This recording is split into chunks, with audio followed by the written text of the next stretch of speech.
गुजर गए हैं पाकिस्तान को बने हुए। 1947 से लेकर अगर हम 2020 तक का थोड़ा सा जायजा लेते हैं आज और देखते हैं कि ये जो पाकिस्तान है, क्या ये वही पाकिस्तान है जो मिस्टर जिन्ना ने बनाना चाहा था?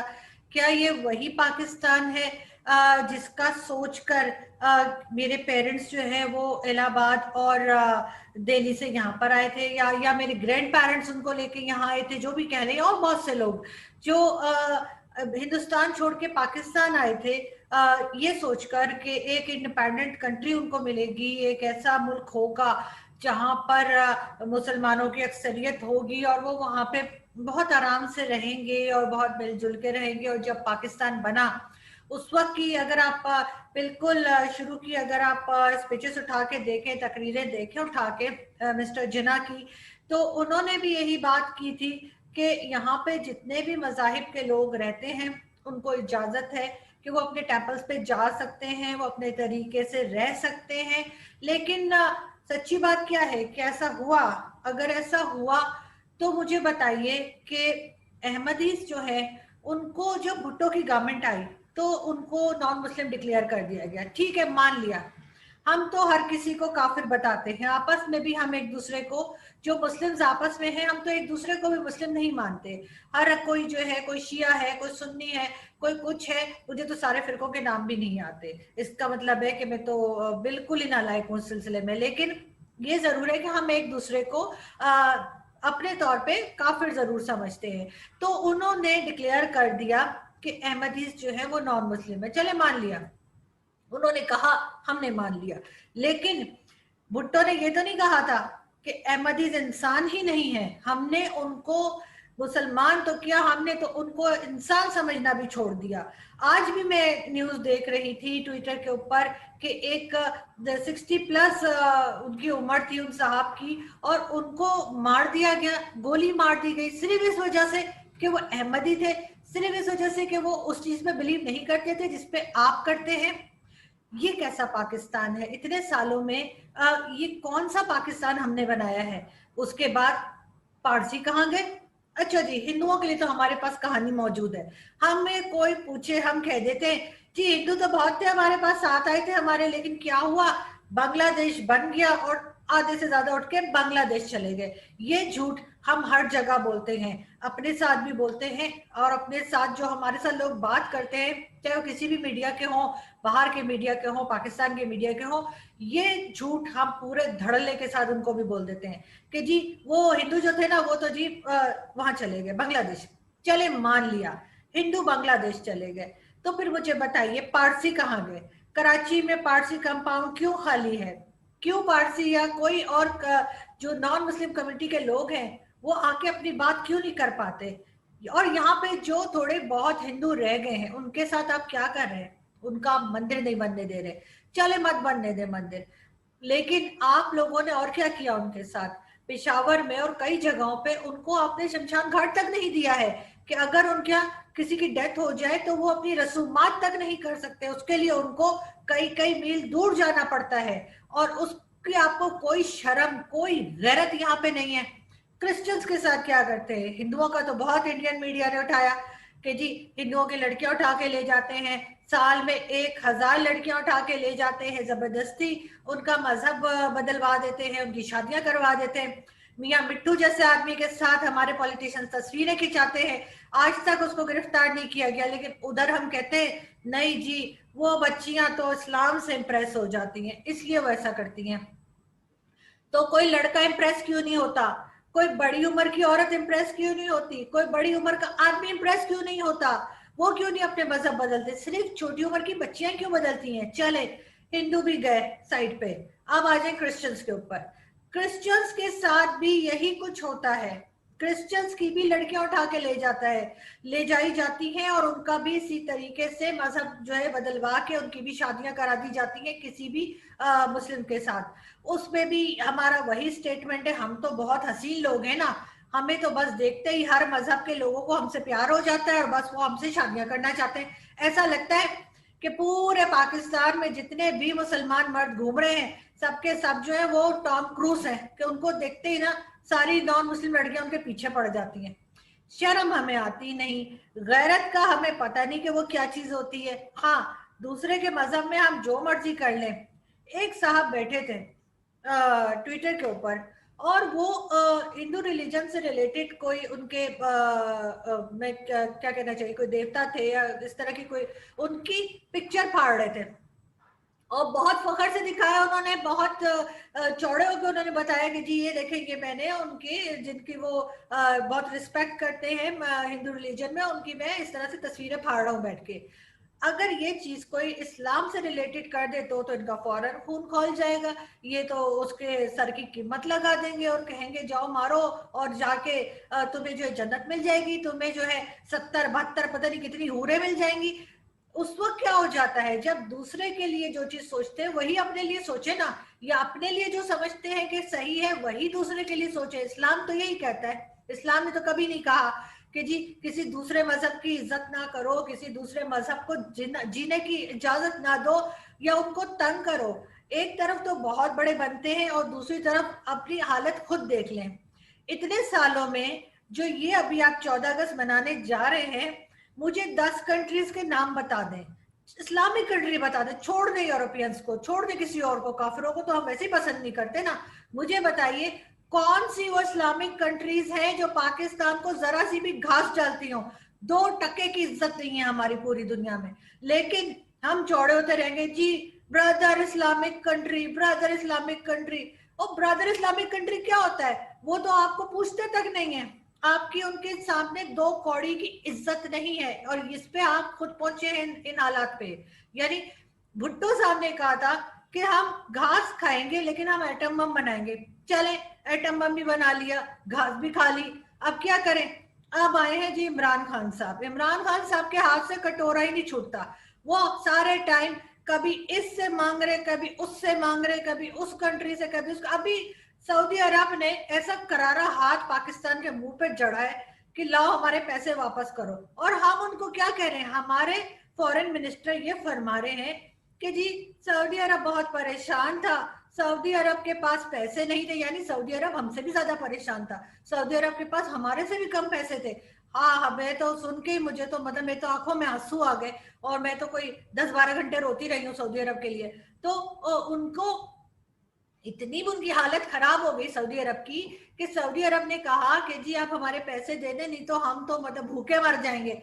इन्होंने फटाफट चाइना जो हमारा नया माई बाप है उससे पैसे पकड़े और आगे ले जाके सऊदियों के सामने रख दिए कि जी ये ले। नहीं, अपने करतूत हमने सही नहीं करने, अपने हमने हालत को नहीं समझना, हमने यही करते रहना। क्यों, किस लिए? इसलिए कि यहाँ पे जितने भी मिनिस्टर बैठे हुए हैं, जितने भी पॉलिटिशियंस बैठे हुए हैं, जो हाई लेवल के, चाहे वो मिनिस्टर पहले थे, चाहे वो मिनिस्टर अभी है, चाहे वो पार्लियामेंट में पहले थे या अभी है, हर कोई डुअल नेशनलिटी लेके बैठा हुआ है। ये उठाएंगे अपना बैग और पूरे पाकिस्तान को डबो के ये निकल जाएंगे। यहाँ पे रह कौन जाएगा?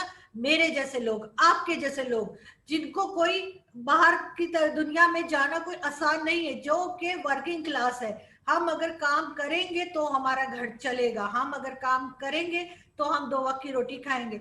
हम वो वर्किंग क्लास है जिसको ये जलीलो ख्वार करके और ये लोगों ने निकल जाना पतली गली से। कर्जे पे कर्जा लेते रहते हैं, हर तरफ से इन्होंने टेंशन मचाई हुई है, हर जगह इनकी लड़ाई झगड़े चलते रहते हैं। हाँ, इंडिया के साथ हमारा झगड़ा, इंडिया के साथ हमने कभी बात नहीं करनी, चाहे जो मर्जी हो जाए। हाँ, चाइना हमारा दोस्त है, चाहे चाइना हमारा बुरा हाल कर दे, हमें कुछ भी कर दे। और इस्लामिक कंट्रीज ये जो आप कहते रहते हैं कि मीटिंग बुलाएंगे और ये करेंगे वो करेंगे, और जी सारी इस्लामिक कंट्रीज हमारे साथ खड़ी हैं। मैं आज चैलेंज कर रही हूँ, मुझे बताइए कोई 10 इस्लामिक कंट्रीज बता दीजिए जो आपके साथ खड़ी हो। आपके साथ कोई नहीं खड़ा हुआ, और आप अपने लोगों को, गवर्नमेंट अपने लोगों को बेवकूफ बनाई चली जा रही है, बनाई चली जा रही है, और उसके अलावा कुछ नहीं हो रहा। अब 14 अगस्त मनाया जा रहा है, एक दिन सुबह से शुरू हो जाएंगे, 21 तोपों की सलामी हो रही होगी, पटाखे चल रहे होंगे, वजीर आजम आएंगे जिनको सिवाय तकरीरें करने के कुछ आता नहीं है, उन्होंने आके एक जबरदस्त स्पीच देनी है जिससे हमारे इधर उधर आगे पीछे सारे जो हमारे पड़ोसी कंट्रीज है वो कांप जाएंगे, और वो कहेंगे ओ पाकिस्तान ने तो बहुत हमें डरा दिया है। और ये कहेंगे जी कश्मीर हम ले लेंगे, अभी नक्शा हमने बनाया है उसमें कश्मीर हमारे पास है, और इसी तरह की और चीजें और बेवकूफियां करते रहेंगे तो हमने इतने सालों में क्या देखा, क्या हमें मिला है और कहाँ हम जा रहे हैं, ये हमें सोचने की जरूरत है। हमारे जो इर्द गिर्द कंट्रीज हैं जिनको हम अपना दुश्मन समझते हैं, उनके साथ मुकाबला करना है तो उनके साथ एजुकेशन में मुकाबला करें, इकोनॉमी में मुकाबला करें, किसी काबिलियत वाली चीज में मुकाबला करें। अपने लोगों को, जो लोग आपके सड़क पे पड़े हुए हैं, जो लोग आपके जॉबलेस हैं, उनको आगे लेकर आए, आप उनको बताएं कि जी हमने अपने मुल्क को क्या से क्या बना दिया। हमारे लोगों को कहीं बाहर जाने की, कहीं रोने पीटने की जरूरत नहीं है, इसलिए कि उनको यहाँ पे जॉब्स मिल रही है, खाने को मिल रहा है, सब कुछ हो रहा है। लेकिन नहीं, हमने ऐसा कुछ नहीं करना। हमने सिर्फ और सिर्फ नफरतें फैलानी है, हमने सिर्फ और सिर्फ एहसान उल्ला एहसान टाइप के लोग जो है उनको हमने छोड़ देना है, और किसी ने हमसे पूछना भी नहीं है कि भाई वो कहाँ गया जिसने आपके ही कंट्री के, आपके ही बच्चों को मार डाला, जिसके लिए पूरी दुनिया रोई थी, उस आदमी को आपने जाने दिया। वो आदमी जाके ऑडियो ऑडियो टेप रिलीज कर रहा है और आप बैठे हुए, आप बोल रहे नहीं जी वो तो फेक न्यूज है। हाँ, मान लिया फेक है, चले मान लिया, मैंने मैंने क्या, सब पूरी दुनिया मान गई आपकी बात कि वो टेप फेक है और वो गलत कह रहा है। लेकिन मुझे ये बताइए ना कि आपने उसको छोड़ा क्यों, वो कहाँ है, वो किधर है, क्या वो जाके उसको इतनी इतनी परमिशन है कि वो जाके जो है कोई भी वो वीडियो रिलीज कर दे और वो कुछ भी आपको धमकियां लगाए और आप आगे से सफाइयां देते रहे कि नहीं जी हमने ऐसा कुछ नहीं कहा, हमने उसे कोई ऑर्डर नहीं दिया कि हमारे जर्नलिस्ट और हमारे कोई इस तरह की जो प्रोमिनेंट पर्सनालिटीज है उनको मारो, हमने उसको ऐसा कुछ नहीं कहा। लेकिन असल बात यह है कि ठीक है आपने उसको नहीं कहा और ऐसा कुछ नहीं है, मगर बात सिर्फ ये है कि उसको छोड़ा क्यों। और अब जब इतने साल हो गए हैं पाकिस्तान को बने हुए, कौन सी ऐसी चीजें हैं, कौन से ऐसे कारनामे हैं आपके, आपकी गवर्नमेंट के, पिछली गवर्नमेंट्स के, उससे पिछली गवर्नमेंट के, उससे पिछली गवर्नमेंट के, जो आप बता सके कि जी हमने इतने सालों में ये अचीव किया है, हमने क्या अचीव किया है इतने सालों में, मुझे ये बता दे। सुई तक हम बना नहीं सकते, सुई बनाने के लिए भी हमारे पास कोई ऐसी कोई काबिलियत नहीं है कि हम एक सुई तक प्रोड्यूस कर सके पाकिस्तान में।